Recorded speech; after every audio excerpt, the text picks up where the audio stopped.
Hello everyone, I'm Bruffy1322 and welcome to this highly anticipated countdown to the best fully upgraded cars in Grand Theft Auto Online. So before we actually get into the finer details of what this is, it makes sense to go back and find out where this has come from. So most of you will probably know me from my Fastest Cars series of videos where I went and tested every single car in the game around the same track to find out which was the best in a racing situation. Now those videos were made around a month after the online portion of the game came out, and that was at a time when everybody used to race in stock vehicles because they didn't have the level high enough or the funds to buy any custom vehicles for themselves. Now obviously as we've gone through the course of GTA Online, we've had various updates to various different things. I've tried to keep up with that by releasing update videos, for example like this one where I would take the DLC vehicles, run them around the same track, find out where they would fit in terms of lap time if I had tested them originally. And I've tried to keep everyone updated with fully upgraded vehicles as well by taking sort of the best vehicles in each class and working out how they would perform when they were fully upgraded and if they were still indeed the best. In general they were, but more recently we've had some even bigger changes that have slightly changed things up a bit as well.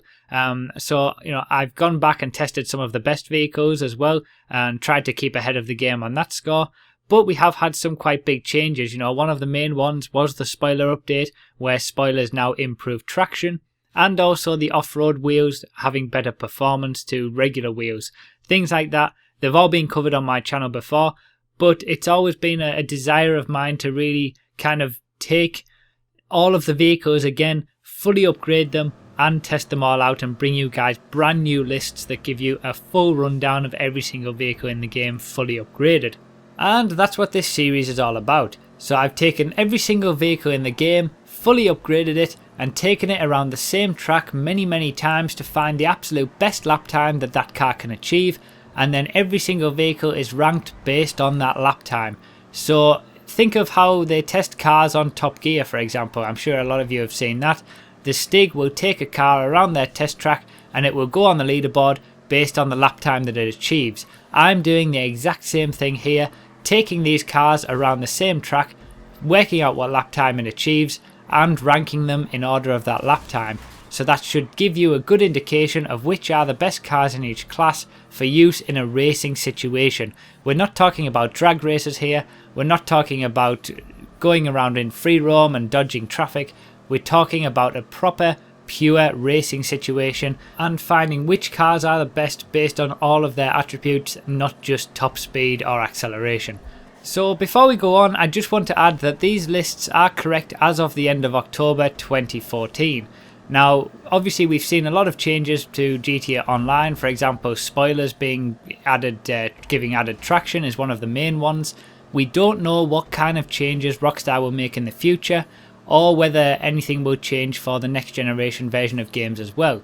However, if you do subscribe to me, you will be kept informed of all that kind of thing. So if you're likely to forget, you can click that button right now, click subscribe, and I will always keep you informed on which are the best cars to use in a racing situation whenever we have any new cars released or we have any changes made to the game itself.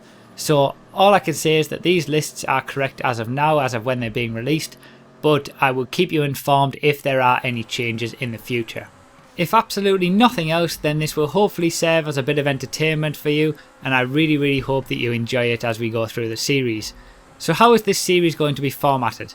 Well, basically you're going to see a new video every single day, and we're going to start all the way at the 140th worst vehicle, the absolute slowest vehicle in the game, and go all the way up the leaderboard to the first. We aren't going to be breaking it down into the class system, we're just going to go a big countdown from the slowest all the way to the fastest. Now, based on all of the vehicles in the game, all of the bikes and all of the cars, and the convertible versions of cars and topless versions of cars, I've tested nearly 200 different vehicles for this, and it's taken a long time.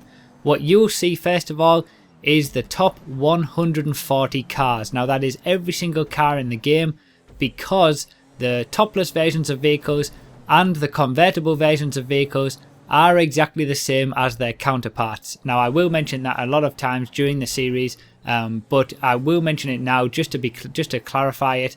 For example, the 9F and the 9F Cabrio are exactly the same in terms of performance and get exactly the same lap time as well, so you don't need to worry about that. So first of all, we'll be seeing all of the cars. We'll go from 140th place in the cars all the way up to the first place, and then we'll just add the bikes on at the end as a bit of a bonus. So that's what you're going to see, sort of one video every single day.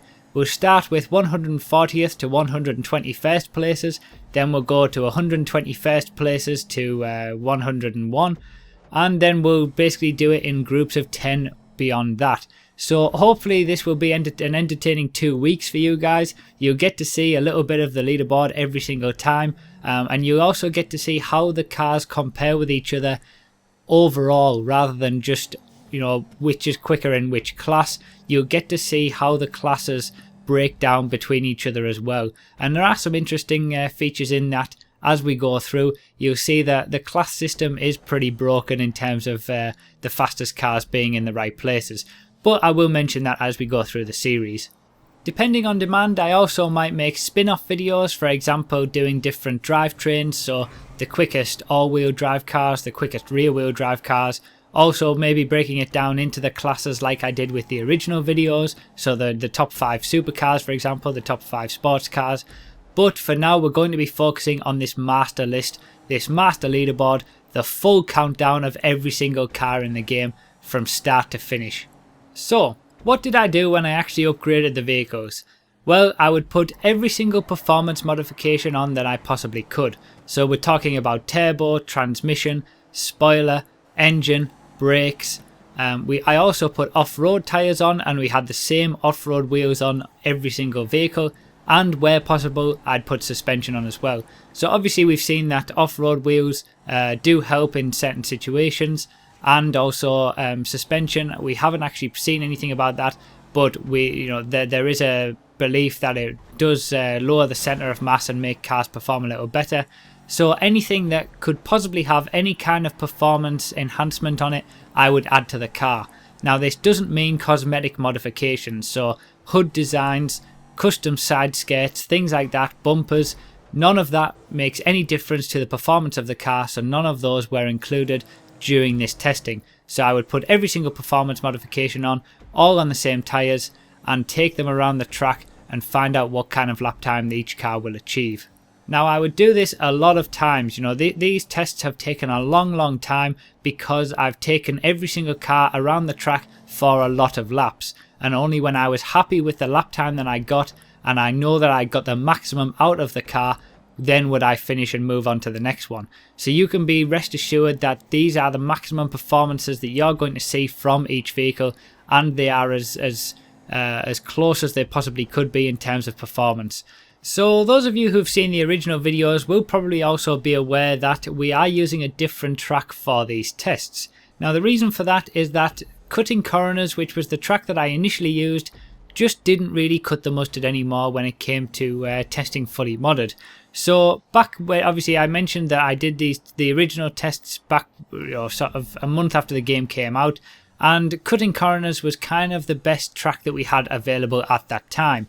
It was the best representation of the tracks that you're going to use, and it kind of incorporated most of the things that you wanted, even if it was a little bit more sort of biased towards acceleration and traction. However, since then we've had the content creator come out and lots of different tracks have been made, lots more proper race tracks I guess you could say, and Cutting Coroners just kind of wasn't a good representation of those kind of tracks anymore. So I myself went back to the race creator and created Cutting Coroners GP. Now this isn't the same Cutting Coroners GP that I've released that you guys can race on. This is an earlier version of it that's specifically made for testing. It's been created specifically for testing in mind.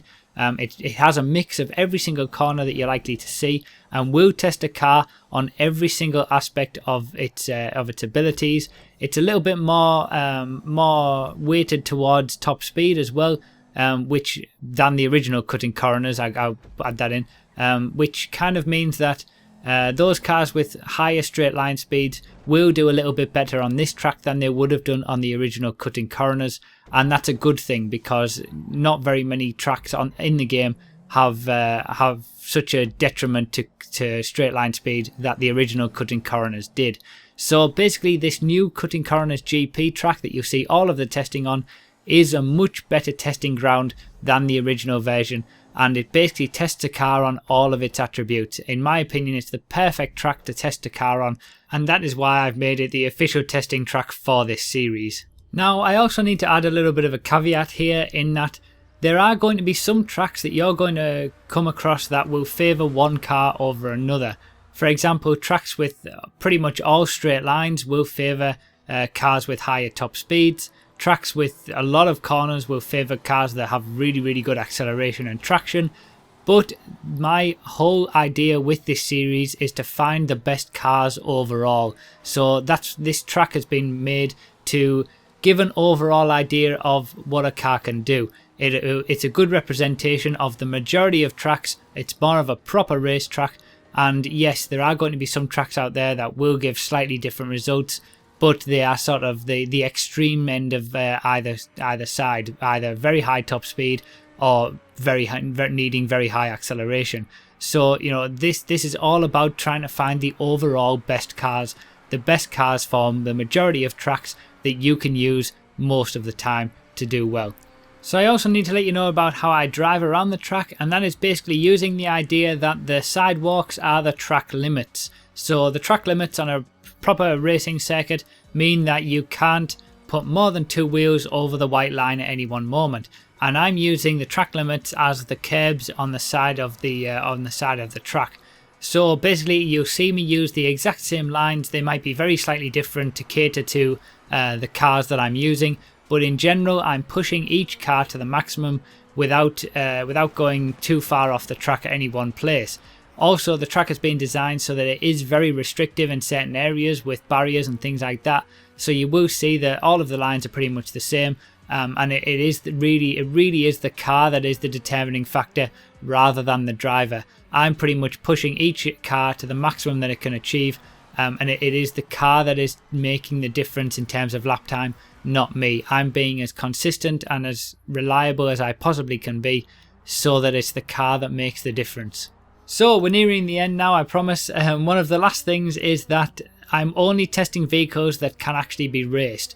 Obviously, you know, emergency vehicles, for example, and service vehicles, you know, like the taxi or any of the police vehicles, things like that, they can't be used in a racing situation, which means that I can't test them around a track, which means that they aren't included in these lists. These lists are purely for racing situations and to give you an idea of how the cars all behave close to each other in terms of lap times, and which cars are best in each specific class and against each other throughout the whole leaderboard as well.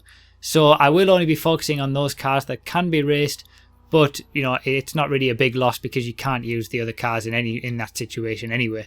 So I think that's pretty much it. You know, I wanted to create this video first of all just to pretty much cover everything, cover all the bases so everybody knows where we're at. I had a lot of questions and a lot of different criticisms and things about the original testing that it could have been a lot easier to explain away if I'd made a video about it first of all. So that's what I've done here. It just to explain everything that we've seen. So if anybody does have any questions, I can just link them to this video. And obviously, you know, if you are here to see drag races or how cars perform in a straight line, this testing isn't for you. You know, this is about a racing testing to find the best cars in a racing situation, and this is the sort of thing that I wanted to get across in this video so everybody knows where we're at before we even start. So to wrap it all up, a lot of work has gone into these videos. You wouldn't believe the amount of time that it's taken me to do all the testing, buy all the cars, take them around the track, and even just make the videos and bring the videos to you guys as well.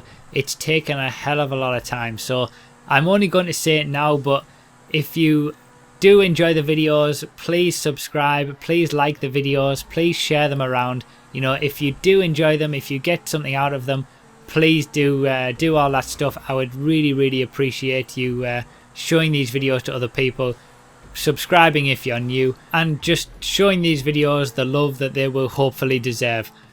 So these also couldn't have been possible without the people who donated. So it wouldn't have been possible without the guys who you're seeing on the screen right now, they donated real money to me so that I could buy cash cards on GTA Online, which allowed me to do all this testing, to buy all of the cars, to mod them all up and bring them out to you. So if it wasn't for those guys that you're seeing on the screen right now, this wouldn't have happened. So thank you so much to you guys as well for making this possible in the first place.